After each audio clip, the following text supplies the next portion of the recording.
Good morning everybody, स्वागत है आप सभी का एक नए वीडियो में। आज के व्लॉग की शुरुआत एक अलग लोकेशन से हो रही है। मैं आ गया हूँ कोरिंथियंस क्लब। मैं यहाँ पर जिम आने के पहले क्यों आया हूँ इसके बारे में थोड़ी सी बात करते हैं। मैं यहाँ पर फॉर अ चेंज पढ़ाई करने के लिए आया हूँ। अगर आपने मेरे रील्स और शॉर्ट्स कंसिस्टेंटली फॉलो किया है तो आपको पता होगा कि मैं यूजुअली जिम के बाद पढ़ाई और काम करने के लिए कैफे जाता हूँ। पर कैफे जाने से मैंने एक छोटा सा ब्रेक लिया है। मेन रीजन कि मैं यहाँ कोरिंथियंस में आके पढ़ाई करता हूँ वो मैं आपको ऊपर जाके बताऊंगा। अब पढ़ाई के बारे में बात करते हैं। मैंने वापस 2-3 घंटे एक्स्ट्रा पढ़ना चालू किया है। उसका मेन रीजन है कि मैं मोस्टली इस साल अपना मास्टर्स करने वाला हूँ। मैं मास्टर्स पिछले साल भी करने वाला था, पर मुझे जिस कोर्स में एडमिशन चाहिए उसमें इनफ स्टूडेंट्स ना होने की वजह से पुणे यूनिवर्सिटी ने पिछले साल मास्टर्स प्रोग्राम बंद किया। इसीलिए मैं होप कर रहा हूँ कि इस साल कम से कम 5-6 स्टूडेंट्स मास्टर्स के लिए रजिस्टर होंगे, ताकि मैं अगले 2 सालों के लिए अपना मास्टर्स कंप्लीट कर सकूंगा। अब मुझे जिसमें मास्टर्स करना है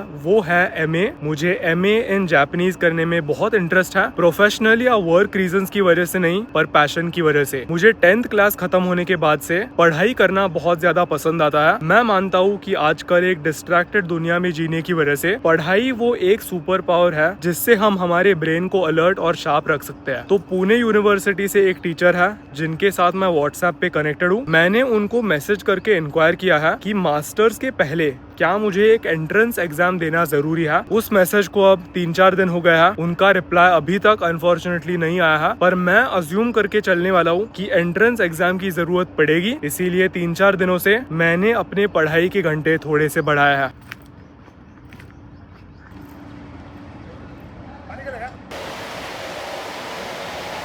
अब कोरिंथियंस क्यों और कैफे क्यों नहीं, इसके पीछे 2 मेन रीजंस है। सबसे पहले समर धीरे धीरे आने की वजह से आजकल वो कैफे में एसी का टेम्परेचर बहुत ही कम रखते हैं, जिसकी वजह से पढ़ाई करते वक्त ठंडी बहुत ज्यादा लगती है। और ठंडी से मुझे इतना ज्यादा इशू नहीं है, मुझे वेदर फ्लक्चुएशन से इशू है। दोपहर को पुणे में टेम्परेचर अब 32-33 के पास चले गए हैं। वहां से लेके इंस्टेंटली एसी में बैठना, फिर पढ़ाई होने के बाद इंस्टेंटली बाहर आना, इन सारे फ्लक्चुएशंस की वजह से वो बॉडी के लिए अच्छा नहीं होता। दूसरा रीजन, कैफे एक पब्लिक प्लेस होने की वजह से वहाँ पर भीड़ थोड़ी सी ज्यादा होती है। यहाँ कोरिंथियंस में मैं जहाँ पर बैठता हूँ वहाँ पर मोस्टली सिर्फ क्लब मेंबर्स होते हैं और वीकडेज को ये जगह पूरी की पूरी तरीके से खाली होती है, जिसकी वजह से मैं बिना इंटरप्शंस के नेचर के बीचों बीच फुल फोकस के साथ पढ़ाई कर सकता हूँ। अब मैं आपको जल्दी से वो एरिया दिखाता हूँ जहाँ पर मैं बैठ के 2-3 घंटों के लिए पढ़ने वाला हूँ। एकदम पूल साइड ही है, इसीलिए वाइब्स बहुत अच्छे होते हैं। तो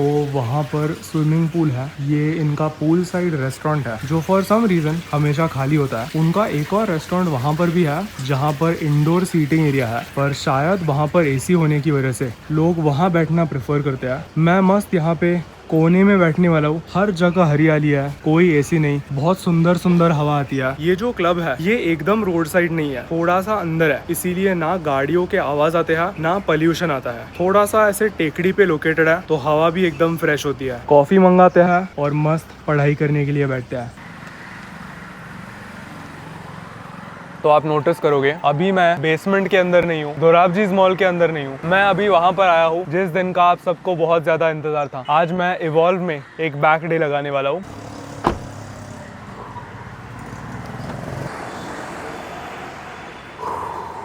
इवॉल्व मैंने जरूर मिस किया, पर यहाँ की लिफ्ट सिस्टम मैंने बिल्कुल मिस नहीं की। लिफ्ट को आने के लिए यूजुअली कम से कम 10 मिनट लगते हैं। एल्गोरिदम थोड़ा बहुत बिगड़ गया है। ये जो अप डाउन एरोज है ना, ये लिफ्ट ये कमांड्स फॉलो ही नहीं करती, इसीलिए 2 बार हमें स्किप करके जाएगी, फिर 5 मिनटों के बाद हमें पिकअप करेगी। पता नहीं इसके एल्गोरिदम को क्या हुआ है, पर यहाँ आके बहुत ही ज्यादा अच्छा लग रहा है। लास्ट टाइम मैं यहाँ पर अक्टूबर महीने में आया था, तो आप काउंट करो, नवंबर, दिसंबर, जैन, फेब, 4 महीनों के बाद वापस एक ट्रेनिंग सेशन। और आज आप सबके लिए मेरे पास एक सरप्राइज है जो मैं जिम में जाके आपको बताऊंगा।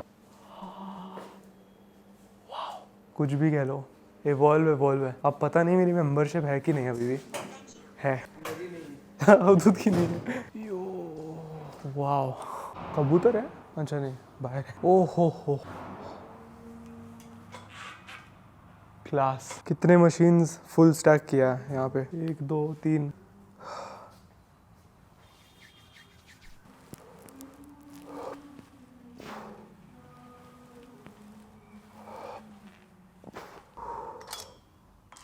सरप्राइज।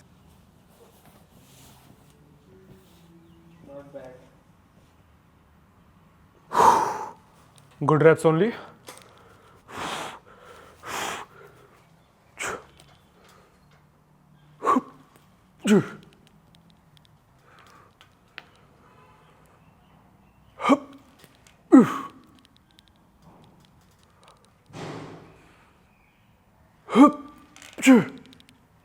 Easy.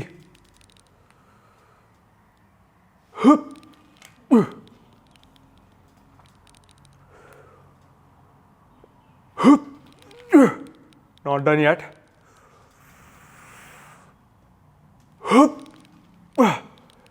Partial. Class.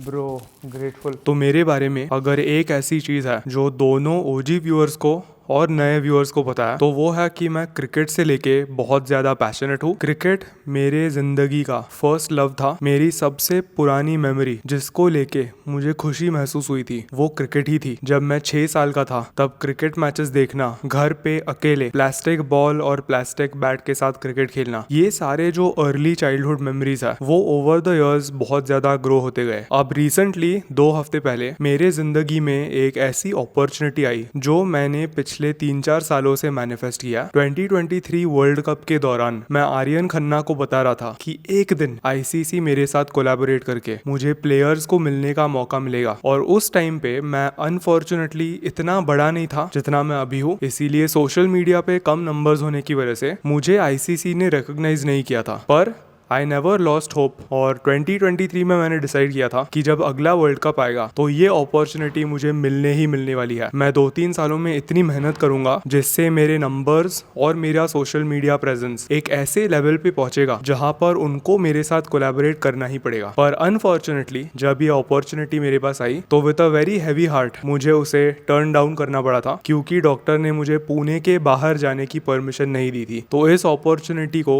ना कहने से मेरा दिल काफी ज्यादा टूट गया। पर मेरा एक रूल है, अगर ऐसी भी कोई सैड चीज होती है तो मैं उसे लेके आने वाले कुछ हफ्तों के लिए दुखी नहीं होता। मैं खुद को एक टाइम लिमिट देता हूँ कि मैं 10 मिनट या 1 घंटे के लिए उसके बारे में सैड हो सकता हूँ, पर आफ्टर दैट मुझे वो जो भी इमोशंस है उनको फ्यूल में कन्वर्ट करके आगे जाना है। कितने लोगों को पोटेंशियल एनर्जी और काइनेटिक एनर्जी इसका कॉन्सेप्ट पता है? पिछले 8 महीनों में इतने सारे अपॉर्चुनिटीज को ना कहने की वजह से मेरे अंदर इतनी ज्यादा पोटेंशियल एनर्जी भरी है कि गोइंग फॉरवर्ड 2026 में मैं उस पोटेंशियल एनर्जी को काइनेटिक एनर्जी में कन्वर्ट करने वाला हूँ। आप एक स्प्रिंग को विजुअलाइज करो, जो आप जितनी कंप्रेस करते जाओगे उतना उसका पोटेंशियल होगा to bounce back and to go forward.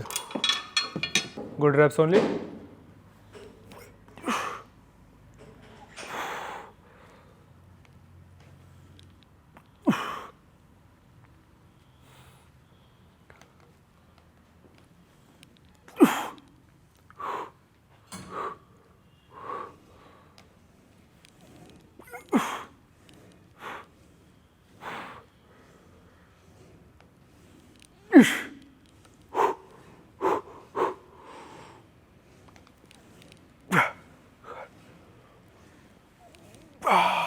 तो lat pull down machine gym के फर्स्ट हाफ में होने की वजह से मैं इस साइड गया ही नहीं, पर यहाँ चलते चलते मैंने देखा कि इन्होंने दूसरे केबल स्टेशन के सामने एक नई मिरर इंस्टॉल किया। तो ये नया है, ये पहले नहीं था। तो जब फिजिक वापस आएगी तब इस मिरर का भी हम फायदा उठाएंगे, क्योंकि पीछे से बैकलाइट आ रही है। मस्त मैनुअल एक्सपोजर पे अवधूत डालेगा, पीछे से डेंजर बोलेगा। Good addition.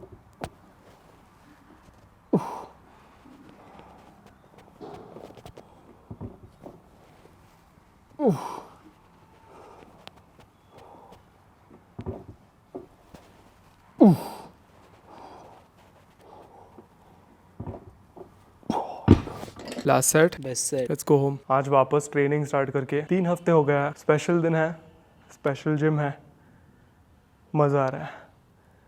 डेल्ट स्ट्राइएशंस अच्छे से अब विजिबल है। अगर बॉडी फैट परसेंटेज कम होगा तो ये और क्रेजी दिखेगा। मसल वाइज स्ट्रेंथ बहुत अच्छे से वापस आ रही है, जिसकी वजह से मुझे पूरा भरोसा है कि मसल भी वापस आ रहा है। ऑलमोस्ट हर सेशन एक पेन ऊपर प्रोग्रेस कर रहा हूँ, क्योंकि आज स्ट्रिंगर पहना है। Back double bicep.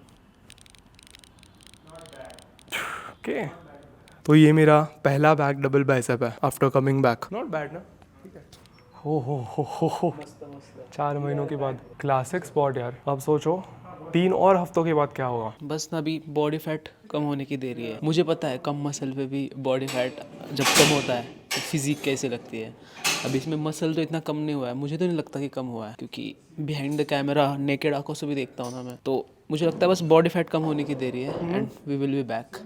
एटलीस्ट 80% हम वो फिजिक लाएंगे। तो बॉडी फैट का इशू पता है क्या होता है, आपके अंदर कितना मसल है ये पता नहीं चलता। तो एग्जैक्टली कितना मसल लॉस हुआ है, कितना मसल रीगेन करना है, ये सब छुपा हुआ है। सोचो कि उस सारे muscle actual real muscle tissue के ऊपर इतना मोटा लेयर है, तो जब तक वो कम नहीं होता मुझे एक एक्यूरेट गेज नहीं मिलने वाला कि मेरा प्रोग्रेस कैसे चल रहा है।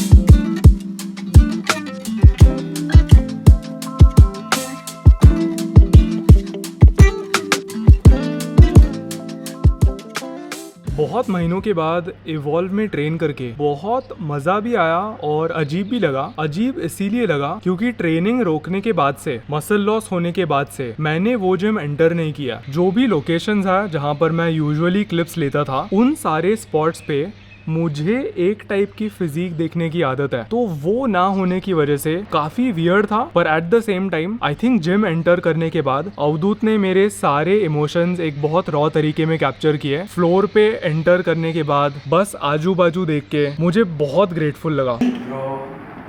Morning glow. Yes sir. अभी हम आर्यन के घर पे आ गए हैं।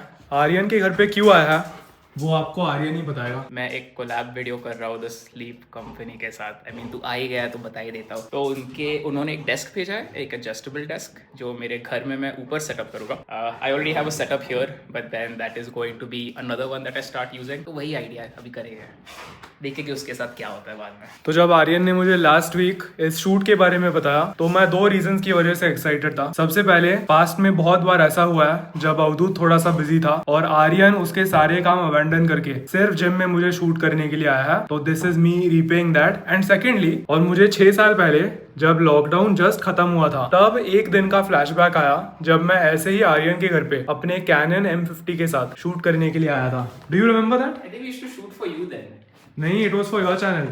हाँ, टेक चैनल के लिए था शायद। हाँ, हम लोग ऐसे ही बाहर घूम रहे थे to shoot footage. Yes, I remember this now. तो वो दिन मुझे क्लियरली याद आ गया और फिर स्ट्राइक हुआ कि लॉकडाउन को अब 6 साल होने वाले हैं। वीडियो कभी बना क्या?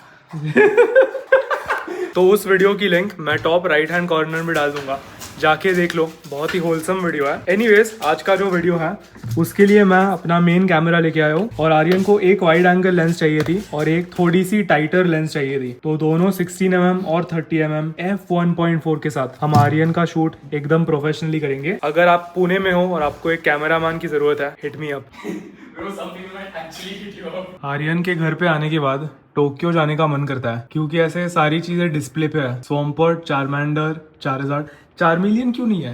ये किस टाइप का बायस है? Charmander is cute, Charizard is cool. Charmeleon is that middle child, middle child who is forgotten always. पर कंप्लीट करना चाहिए Yes. 2026। जाएगा, but कभी उसका बना नहीं है bro, to be honest.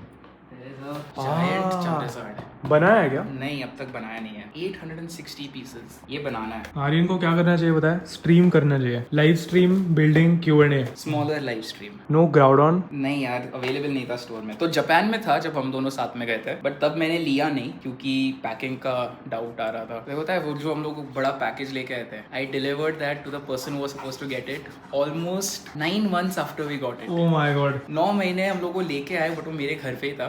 Finally जाके मैं डिलीवर करके आया उसे। अभी हम मतलब आर्यन इस टेबल को यहाँ पर सेटअप करने वाले हैं और मैं अच्छे से यहाँ पे शूट करूंगा। ब्लू को नीचे लेके जाना पड़ेगा शायद। हम स्टेप 1 पे ही अटक गए हैं। First attach the motor on the hexagonal rod. Where is the hexagonal rod, my man? Customer service.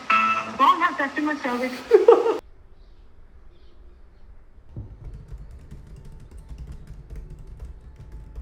तो शायद ये वीडियो रील्स और शॉर्ट्स आने के पहले आ जाएगा इसीलिए मुझे आपको एक छोटी सी अपडेट देनी है और आपको बताना है कि मैं 10-11 दिनों के लिए एग्जैक्टली क्या क्या कर रहा था। मैंने 10 दिन इंटरनेट से एक ब्रेक लिया था। बहुत सारे लोग हेल्थ स्पेस में एक फास्ट करते हैं जिससे वो अपने बॉडी के डाइजेस्टिव सिस्टम को ब्रेक दे सकते हैं। मैं कभी कभी अपने ब्रेन को थोड़ा सा ब्रेक देने के लिए इंटरनेट से थोड़ा सा डिस्कनेक्ट करता हूँ, पर मैंने ये ब्रेक मेंटल हेल्थ इश्यूज की वजह से नहीं लिया था। ट्रेनिंग वापस स्टार्ट करने के बाद मुझे जिम में इतना ज्यादा मजा आ रहा था कि मैंने बस डिसाइड किया ये फेज पता नहीं कब आने वाली है, इसीलिए मुझे इसे और एंजॉय करने के लिए फुल्ली इन द मोमेंट रहना है। कोई रील एडिटिंग नहीं, कोई सोशल मीडिया नहीं। एंड इन अ वे ये करने से मुझे उन दिनों की याद आई जब मैंने जिम फर्स्ट स्टार्ट की थी। 2017 में रील्स थे ही नहीं, कैमरास थे ही नहीं, सिर्फ मैं और वेट्स। तो वो मुझे एक और बार एक्सपीरियंस करना था। काफी ज्यादा मजा आ गया। ब्रेन को भी ओवर स्टिमुलेशन से थोड़ा सा ब्रेक मिला। Back to routine now. कितने लोगों को विपश्यना पता है? विपश्यना एक 10 दिनों की मेडिटेशन रिट्रीट होती है जहां पर आप ना किसी से बात कर सकते हो, ना कुछ लिख सकते हो, if I am not wrong. ये 10 दिन ऑब्वियसली उतने एक्सट्रीम नहीं थे, पर आप उन्हें एक मिनी रिट्रीट की तरह सोच सकते हो। इंटरनेट ना होने की वजह से मैं 2-2, 3-3 घंटों के लिए बस साइलेंस एंजॉय करते करते चलता था।